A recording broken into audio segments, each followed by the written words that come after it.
Wujud hono tan kinira.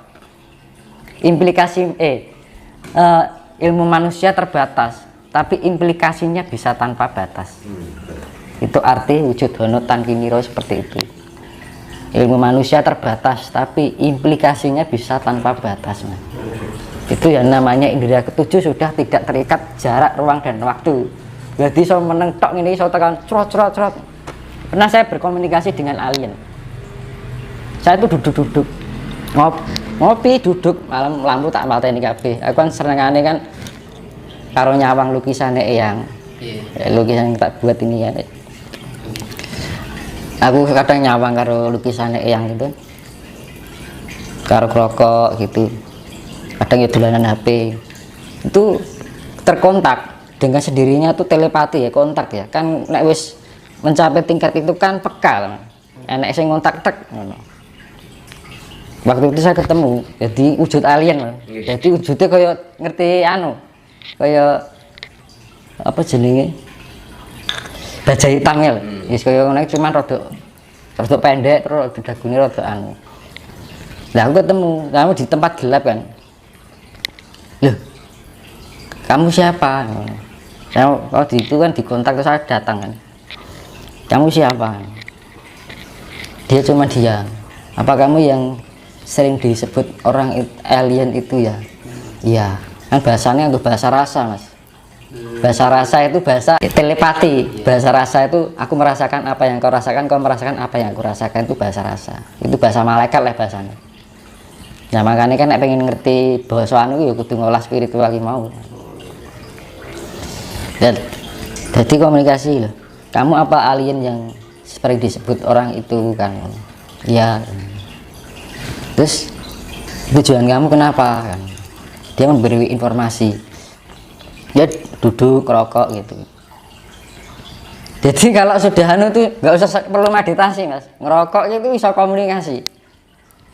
Gitu. Kalau sudah mencapai tingkat seperti itu. Nah, terus lah kamu tujuannya kenapa? Aku membuat informasi. Ini ada revolusi besar-besaran di bumi ini. Terus manusia itu jahat ya. Dia bilang ngomongnya kayak cacilik gitu.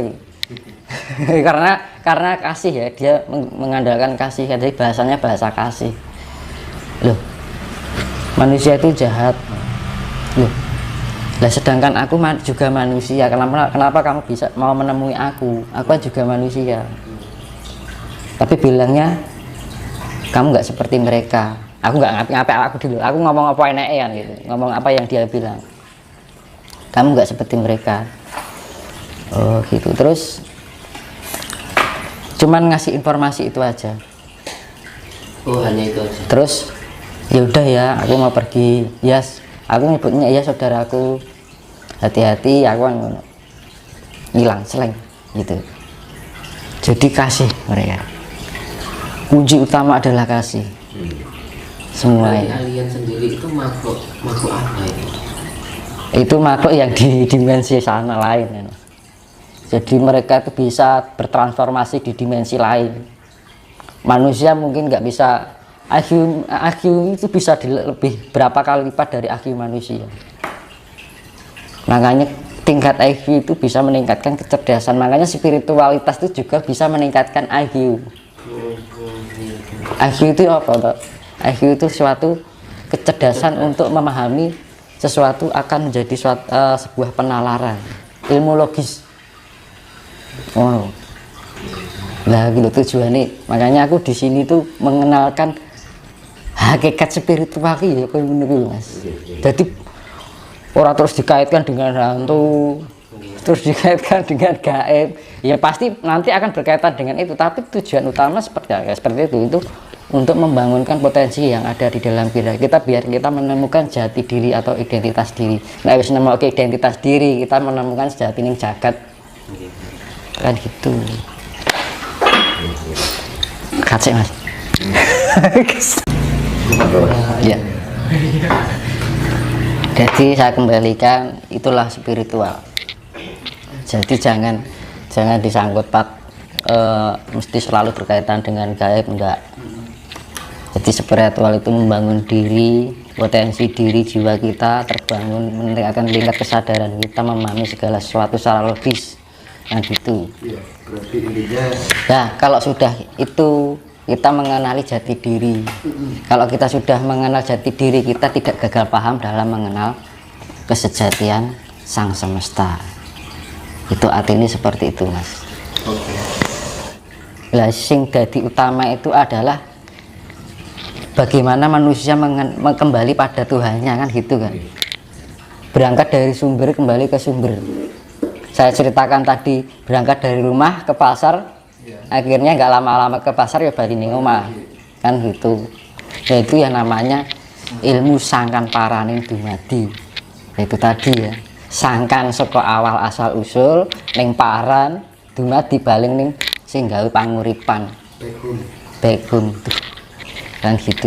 Nah, itu ada ajaran yang namanya Sastra Jendra Hayuningrat, Hono Coroko, dan Jimat Jimat Jamus Kalimo Sodo. Kan gitu. Nah, Sastra Jendra Hayuningrat, sastra itu kan sebuah ibarat kitab ya. Itu tentang pengetahuan hidup yang ditumbuhkan dari olah spiritual seseorang. Akhirnya ditulislah dalam bentuk sastra. Jadi ini ilmu kuno. Jendra iki artinya raja.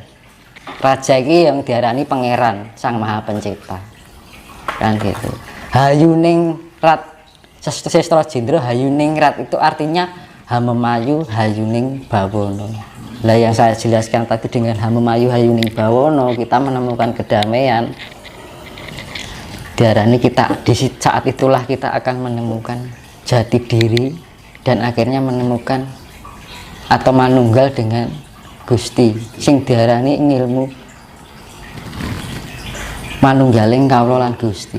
Nah, itu ini saya penjelaskan soal jasa pengenalan Sastra Jendra itu sebenarnya itu, dan saya jelaskan yang dari sebelumnya itu adalah Sastra Jendra Hayuning rat. Itu yang saya jelaskan sebelumnya itu termasuk pengertian dari Sastra Jendra Hayuning rat itu seperti itu. Nah, kedua, Hono Coroko. Hono iki lak ono, Mas. Itu kan saya mengambil kan banyak orang pengertian ho ki artine ngene, no artine itu emang ilmu otak-atik gathuk. Iya. Saya mengambil secara kuno ya. Digawe gampangan dijelaskan dengan metode sekarang. Tapi yo itu maknanya seperti itu. Hono itu ono. Jadi anane ono saka ora ono, akhirnya wujud dadi ono. Iya to, Mas? Iya. Coroko cipta rasa lan karsa, bali meneh Brahma Wisnu Siwa, penciptaan, pemelihara, peleburan. Cipta rasa karsa itu adalah Trimurti, yaitu sifat Tuhan yang terbagi menjadi tiga yang sebenarnya adalah tunggal. Itu sifat kesemestaan.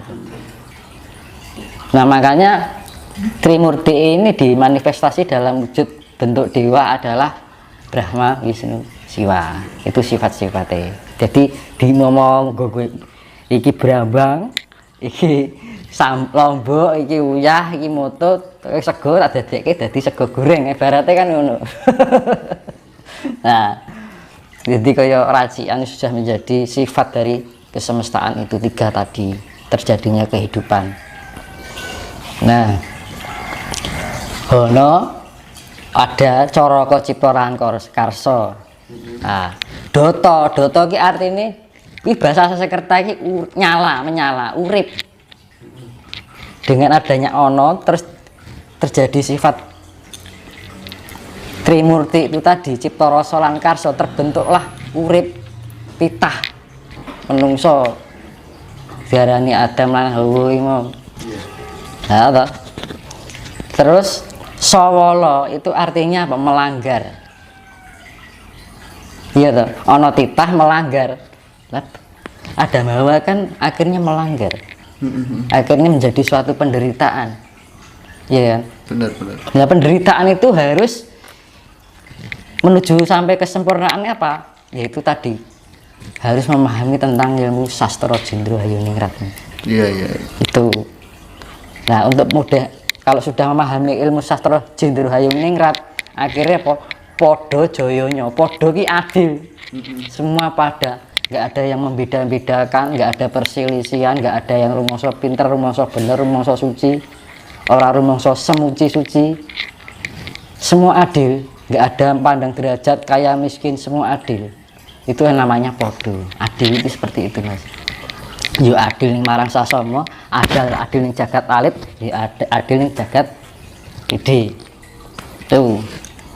Itu podo joyonya. Nek wis iso adil, terciptalah kedamaian. Kejayaan itu ada di kedamaian itu sendiri. Makanya dia namakan zaman pencerahan, zaman keadilan.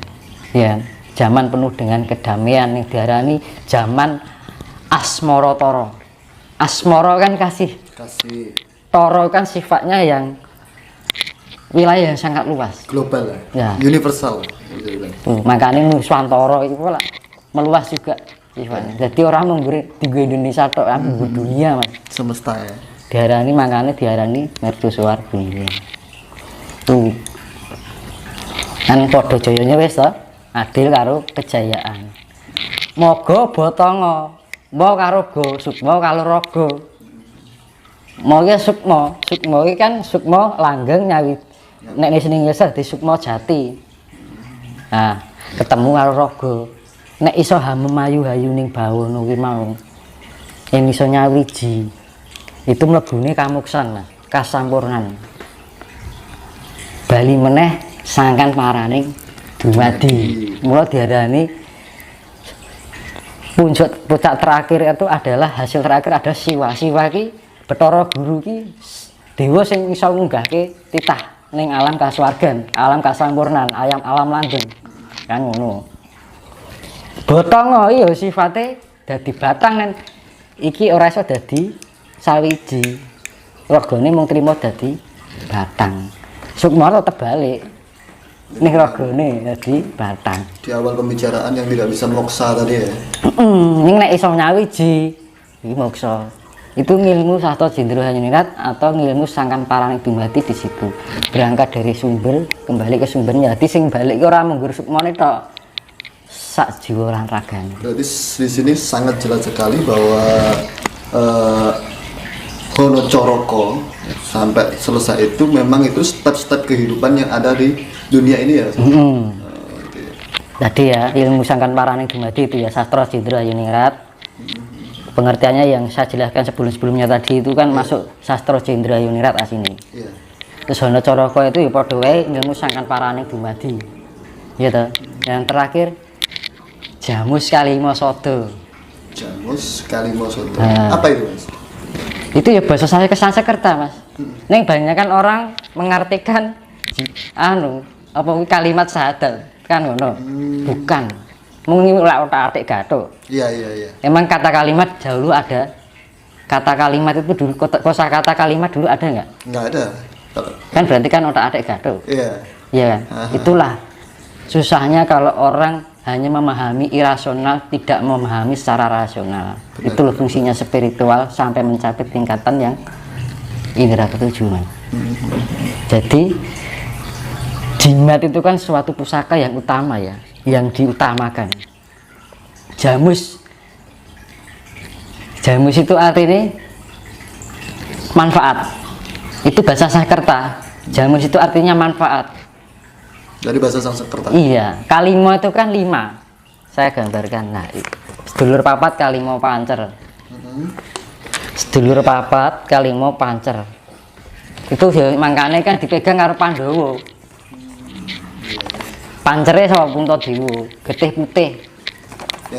Makanya diarani getih putih ya sukma langgeng, midhut dadi sukma jati iki, Mas. Lah nyawiji manjing ana ning raga. Raga iku sifate Bima, Arjuna, Nakula lan Sadewa. Kalima, Sada. Penegak. Jadi sifatnya menuju ketunggalan Kemahaesa. Jadi jimat itu makanya kan pusaka yang diutamakan ya. Jamus manfaat. Jadi suatu jimat atau kitab yang bermanfaat untuk manunggaling kawula Gusti. Padha meneh artine padha lho, ingin musangkan paraning dumadi to Mas. Nah itu Mohon maaf Mas, ini soal Hanacaraka itu memang sudah didesain sama Tuhan ya berarti ya Hanacaraka. itu hasil olah batin para leluhur kita dahulu.